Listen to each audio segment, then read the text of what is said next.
যত আপনি ভালো কাজ করেন আপনি নিজে বোঝেন যে আমি অন্যায় করি না, এরপরও যদি আপনার খুব বিপদ হয় তাহলে আপনি এইটাই বিশ্বাস করবেন 100% যে আল্লাহ আমাকে পরীক্ষা করতে আছে।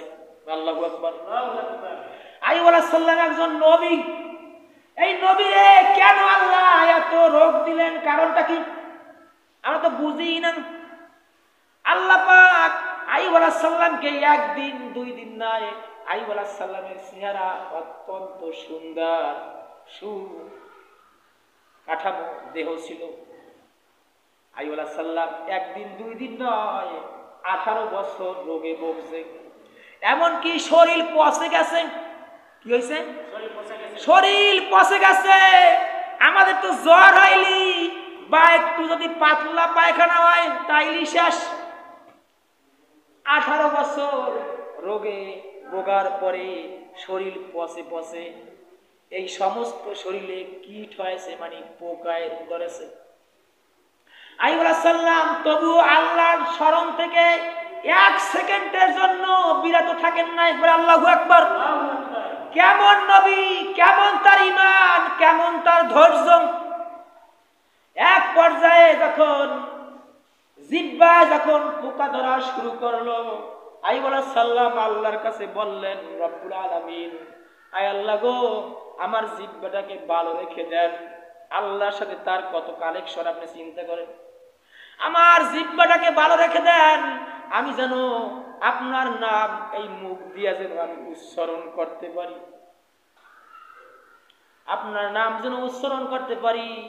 লা ইলাহা ইল্লাল্লাহ, লা ইলাহা ইল্লাল্লাহ, লা ইলাহা ইল্লাল্লাহ, লা ইলাহা ইল্লাল্লাহ মুহাম্মাদুর রাসূলুল্লাহ।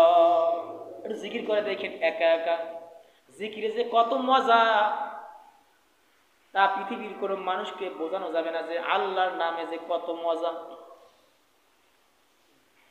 আইয়ুব আলাইহিস সালাম আল্লাহর কাছে বলেন, আল্লাহ আমি যেন আপনার নাম, আপনার নামের জিকির যেন করতে পারি, মানে আপনার নাম যেন মুখ দিয়ে স্মরণ করতে পারি, আমি যেন কোরআন পড়তে পারি, আমি যেন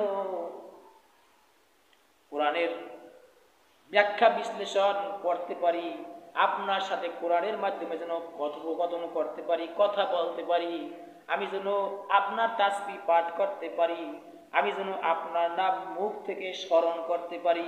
আমার জিহ্বায় আপনি পোকা দিয়েন না। আল্লাহু আকবার। জিহ্বার পোকা ধরা দিয়েছিল, ভালো হয়ে গেছে। এরপরে আল্লাহ পাক আইয়ুব আলাইহিস সালামকে একদিন দুই দিন নয়, আমাদের একটা শিক্ষা আছে এখানে, আপনি যত অসুস্থ হবেন, অসুস্থ হলে আরো বেশি নামাজ পড়বেন, বেশি আল্লাহর নাম লবেন, আল্লাহ পাক আপনাকে মাফ করে দিবেন। প্রমাণ করে দেখেন, যত বড় রোগ হোক না কেন, যত বড় পীড়া হোক না কেন, যত বড় রোগে আপনি ভোগেন, বেশি বেশি আল্লাহর নাম স্মরণ করবেন, দেখবেন আপনার রোগ ভালো হয়ে যাবে। আল্লাহু আকবার। আইয়ুব আলাইহিস সালাম 18 বছর রোগে ভোগার পরে তিনি দেখেন যে তিনি আবার 18 বছর পূর্বে যে আইয়ুব ছিলেন তার শরীর স্বাস্থ্য আবার 18 বছর পূর্বের মতো হয়ে গেল। আল্লাহ পাক যেই দিন অনেক ঘটনা, এমনকি তার স্ত্রীরাও তাকে ছেড়ে চলে গেছে, শুধু একজন ছিল বিবি রহিমা। স্ত্রীরাও তারে ফেলায় গেছে, কেননা যখন দেখছে তাকে সেবা যত্ন করা লাগে তখন ওই স্ত্রীরাও সবাই চলে গেছে, শুধু একজন ছিল। তার 3 জন থেকে মতান্তরে 4 জন স্ত্রী ছিল, শুধু অন্যরা চলে গেছে, একজন ছিল বিবি রহিমা। এই রহিমা তাকে সেবা যত্ন করেছে। আল্লাহ পাক যখন 18 বছর পরে যখন আইয়ুব আলাইহিস সালামকে যখন রোগ মুক্ত করলেন, ওই দিনটাও ছিল 10ই মুহররম। আল্লাহু আকবার। 10ই মুহররমের ফজিলত অনেক বেশি।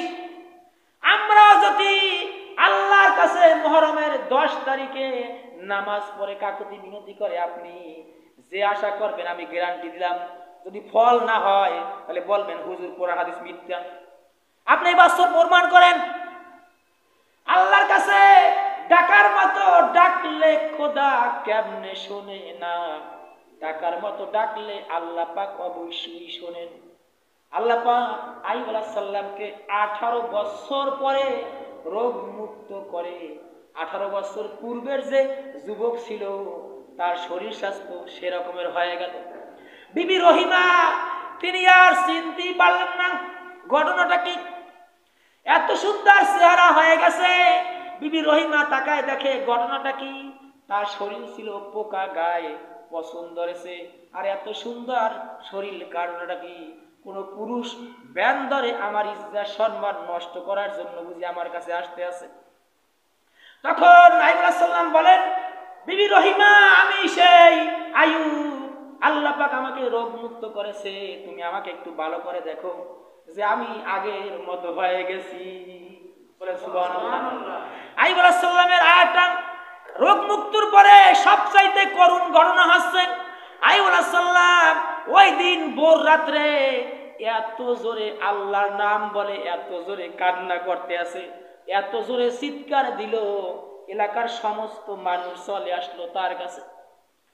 তারাও দেখে ঠিক পায় না আইয়ুব আলাইহিস সালামকে, বলতে আছে আপনি কেন এত কান্নাকাটি করেন, এত চিল্লান কেন, কারণটা কি? বলে আমি চিল্লাই এই জন্য, আমি কান্নাকাটি করি এই জন্য, আমি 18 বছর রোগমুক্ত ছিলাম, 18 বছর রোগমুক্ত ছিলাম, কিন্তু প্রতি রোজ ভোরবেলা আল্লাহ পাক আমাকে জিজ্ঞেস করতেন যে আইয়ুব তুমি কেমন আছো। আল্লাহ পাক জিজ্ঞেস করতেন আইয়ুব তুমি কেমন আছো।